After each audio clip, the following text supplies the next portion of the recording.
自助洗衣店，一名女子低头滑手机，突然一名男子冲进来，拿着铁锤朝店里洗衣机一记暴锤，强劲力道让洗衣机门上的强化玻璃直接破碎。店内女子被这一幕吓傻，原地定格，而铁锤哥回头看了她一眼，空气瞬间凝结2秒，接着铁锤哥就离开现场，附近民众都被这画面吓一大跳。如果只是破坏的话，他不可能会试图想要去吓旁边的人。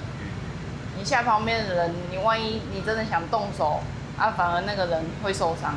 一般正常的人，你进来都不可能会去做这种动作。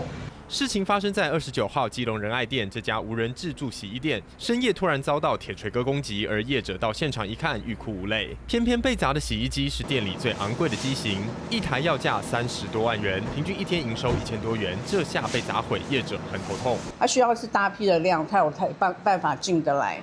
那这个时间上是真的很难去估计，说我们现在马上立刻就可以，隔天就可以维修好。经警方循线调阅监视器，唯一男子手持利器朝洗衣机割破玻璃，随后男子驾驶小客车离去。后续警方通知车主到案说明，以厘清案情。而无人自助洗衣店通常是窃贼上门行窃偷钱，没想到这次会遇到铁锤哥大搞破坏。关于男子的行径，警方表示已经掌握嫌犯车号与身份，将约谈车主到案，要他把犯案动机讲清楚，自己冲动行事也得负起赔偿。三立新闻张俊华基隆报道。